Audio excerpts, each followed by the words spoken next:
All right, I wasn't gonna make this video because you guys don't deserve the sauce, but then I go on Facebook and I see some post of some guy talking about how to beat Tenpai Dragon, and he's unironically sharing this janky spell card that has to remain face up on the field that prevents your opponent from attacking. And I'm gonna tell you that, Sword is a Revealing Light isn't the answer for beating Tenpai Dragon. I know it's shocking, but there's all sorts of janky stuff. People are playing like Wabuko and like stuff like that. It's just not good, and I guess didn't mean for it to go in trash, but I guess that's kind of where it belongs. There's just a better option for beating Tenpai Dragon that's just like a no-brainer, and it's D barrier. What are they going to do under D barrier? Flip it, call synchro, and then GG, like next game. And what's amazing about it too is that generally these like auto win trap cards, you hear people talking about them every format. Where play Pulling the Rug against Flandres, or play Super Ancient Organism against Kashtira, and then you never actually see it in any topping deck lists, or like rarely, and it's rarely the reason they won. Because the thing is, you can only use this in one of the three games generally. Because game one, it's in your side deck. Game two, you've won or lost.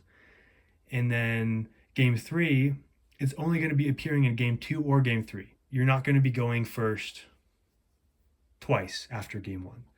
If you won the die roll, that's your second chance to go first. But what I'm saying is these side deck trap cards, you only get to use them one of the three games in a match. Generally, Tenpai is an exception, and that's why D-Barrier is so nutty right now.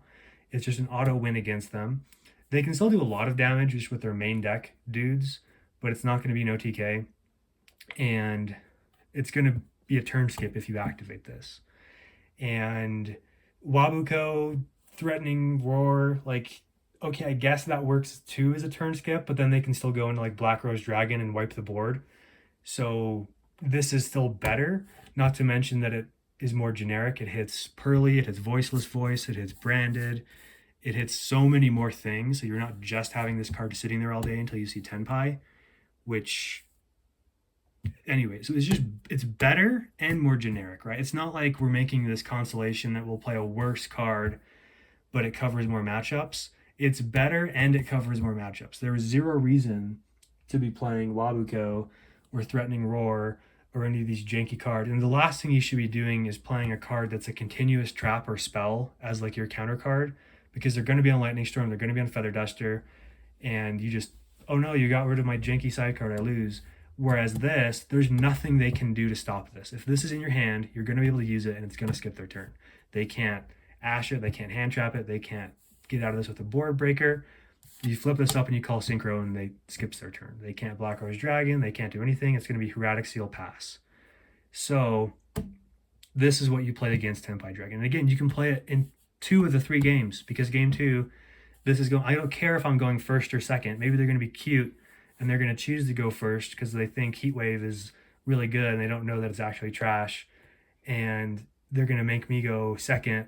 And I'm like, oh no, they have a Hieratic Seal. Okay, well, I still have D barrier. They're still not going to be able to do anything on their second turn after having made me go second. So game two and three, I don't care if I'm going first. I don't care if I'm going second against Tenpai. This goes in, and if I see it, they lose.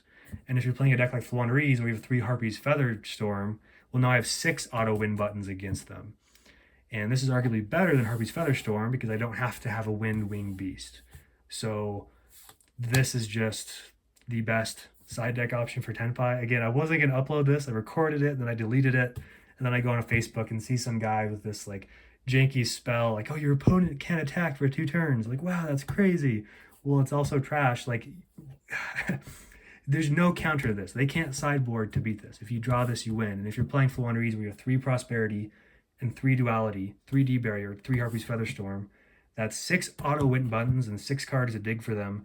Your win percentage is going to be really nice. So as far as Tenpai Dragon goes, like as far as like the actual engine, it's fairly weak and easy to interrupt. Like if you manage to make it to the battle phase and have an imperm like set, again, it's a little janky because they're going to be playing board breakers. Even imperm is a little suspect because they're going to be playing board breakers. And Ghost Ogre, Effect Veiler, they're going to be playing Dimension Shifter too. So you can't really rely on Ghost Ogre and Effect Veiler. Cosmic Cyclone's interesting again because it loses those board breakers. But if you do Cosmic, their field spell, that can be helpful. But again, it's not enough on its own. This is enough on its own. It doesn't lose the board breakers. And you can play it game 2 and game 3, if there's even going to be a game 3. So just play Dimensional Barrier. You should never be playing Wabuko or Threatening War. And the worst thing you could be doing is playing like Storming Mirror Force, which they can have their entire main phase one spent dealing with that back row. They can even just make Black Rose Dragon, wipe the board, battle phase, use their quick play, summon a Tenpai, and OTK you. So don't play these battle phase traps. There's a reason no one plays them anymore. There's a reason, like, when someone first starts playing Yu-Gi-Oh, they think that Magic Cylinder is like the best card ever. And then like, oh wow, this is actually trash because you never actually get to use it. And you always get to use this, even in game two, game three. You don't care if you're going second. Just play Dimensional Barrier. I really don't think Tenpai's that good. I mean, the idea that they'd play Prosperity is silly. Like, oh, you can OTK through Prosperity. Yeah, you can, but that doesn't mean you should play Prosperity. I just think that's silly. I think you're much better off with like, it just feels much more like a Pot of Desires deck maybe than a Prosperity deck. Like, if you're trying to OTK, you might as well make that as easy as possible. Like, I do not think Prosperity makes sense in Tenpai Dragon. So there's a lot of people playing a lot of jank to try to counter it when, like, if you're playing those and not this, like, you're just wrong. This is just better. It's more generic. It beats everything in the format. It hits Pearly, Kashtira, Voiceless Voice. It's a little suspect in Kashtira because they can still do a lot, but like, it gets branded Voiceless Voice. They can't Ritual. I mean, that's basically a turn skip. Obviously, it's good against branded. Even like the occasional rogue deck that pops up, you're going to be happy you have this. Again, like in those matchups, you only get to use it in like one game out of the three in the match because generally you're not going to be playing D-Bear. You're going second against branded. But sure is nice to have it there when you do match up against branded and like, oh, increase your odds of winning that one game in the match. But against Tenpai, I mean, it's just stupid that you get to use this in game two and game three. I guess right now, though, let's talk about Heat Wave and why it's not good. So I played Grimmaji for a long time and always chose to go second for like a long time. And Heat Wave was something that I messed around with as a sideboard option where, oh, they're going to make me go first. So I'm going to put Heat Wave in and skip their turn. And it just doesn't work well because essentially it's a turn skip, right?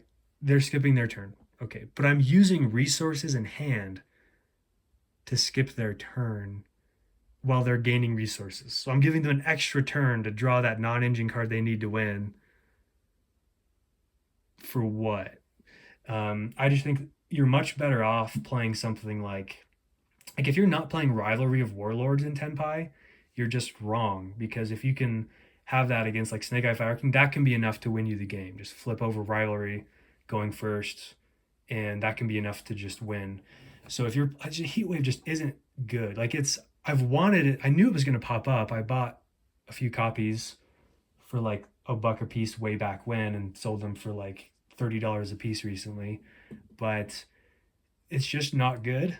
So I don't think it's something you like be afraid of. Again, like, oh no, Heat Wave. Okay, Prosperity. Okay, I'll add D Barrier. I'll set D Barrier. Go ahead, and they can't synchro summon. So obviously that's not gonna happen every time, and there's gonna be some game where you get cheesed by Heat Wave, but it's not that crazy or anything to be afraid of because it's still a card. They're giving up resources to skip a turn. Now you're drawing for turn. So now they're on 5 and you're on 6. Well, they're on 4 now because they gave up a card. So you're up 50% in card advantage. And you've got like 9 cards in your deck that can just auto win against them. And they give you a free draw when they have nothing on the board except maybe, well, nothing because they didn't even Heretic Seal. So I think with Tenpai, like, I think your best bet is going to be doing, maybe like different dimension ground. Those are the kind of things that you're going to have a better luck with sideboarding in when they make you go first, and rivalry and things like that. I do not think you want to mess around with Heat Wave. Like, I haven't tested it in Tenpai, but I have tested it in OTK decks, and I get the logic. The logic, it should be insane, but it's really not. So I do not recommend playing Heat Wave if you're playing Tenpai, and I don't think it's anything to be so worried about if you're playing against it. And again, like, no single card is going to win you the game. You still have to understand how their engine works and how to interact with it. Like if you use your imperm on their fire monster in the main phase when they have a field spell, they're just going to laugh at you because it's Miscellaneousaurus and it's unaffected. So cards that are lingering, that just shut them down, are your best bet that don't need to stay on the field.